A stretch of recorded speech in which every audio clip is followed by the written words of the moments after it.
Michael Yerger found himself in danger of being voted out on Survivor Ghost Island plenty of times throughout the season, and during the May 2nd episode, his fate was finally sealed. The tribe of 10 was split into 2 groups of 5, and Michael found himself against Laurel Johnson, Wendell Holland, Domenick, Abbate and Kellyn Bechtold.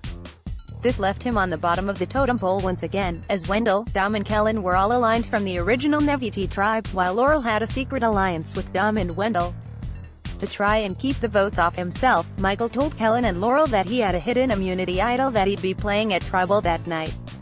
It scared them enough to vote for each other, instead of for him, and since Kellyn had an extra vote advantage, she threw 2 votes Laurel's way.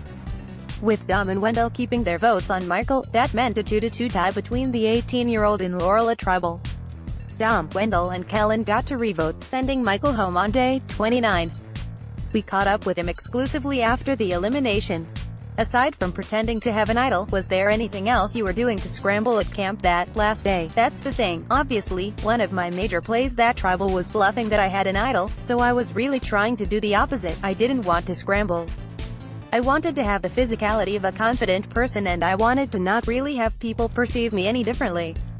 They even mentioned at Tribal, I think it was Wendell, that they were watching my every move. I was the target. They didn't want anything to go wrong. So the majority of the time, I was trying to maintain that whole persona, and then, obviously, having conversations with people I needed to. Dom and Wendell were really closed off. They weren't really willing to talk much game with me because they had decided what they were doing. So the majority of my conversations were with Laurel and Kellyn, and I felt pretty good going into Tribal that we did have the 3 to blindside Wendell. I was going to ask where that Wendell vote stemmed from. That was a plan you made with Kellyn and Laurel? Yeah, it kind of might have come off as a throwaway vote on the show, but it most certainly had intention behind it.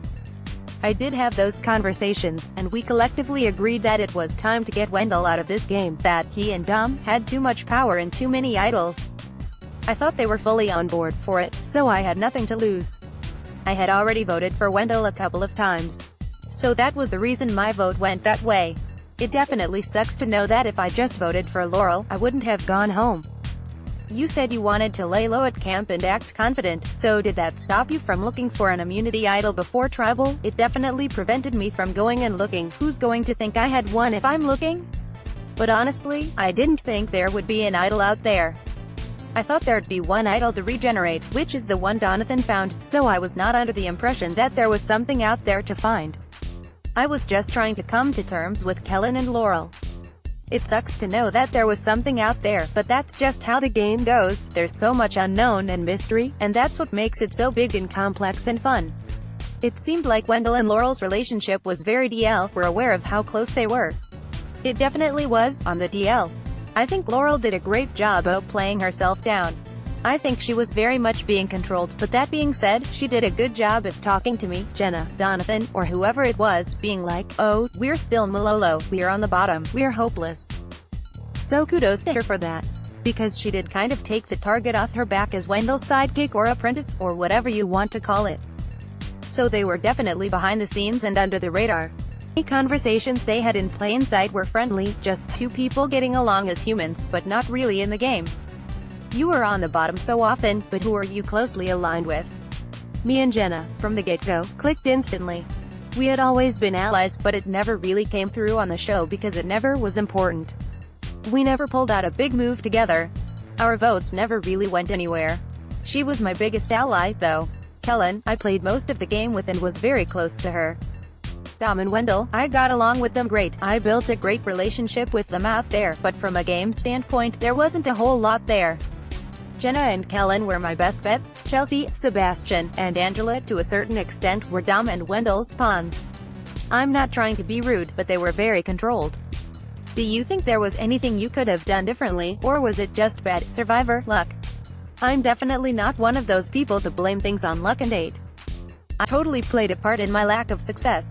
I definitely played those idols wrong. I was able to save myself once and all that, but an idol is such a big piece of this game. There are so many possibilities.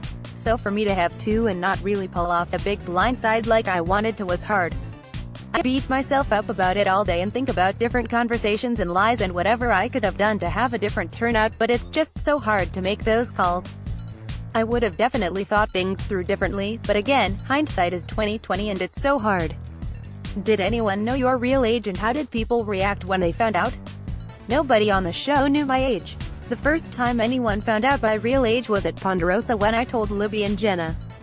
I was pleased that the lie made it through without falling out and blowing up in my face.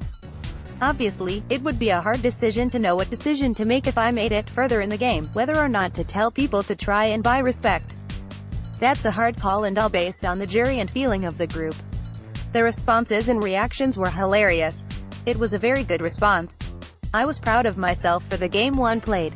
For me, it was never about age. I was out there playing and, of course, I want to prove myself but I don't want my game to be associated with my age.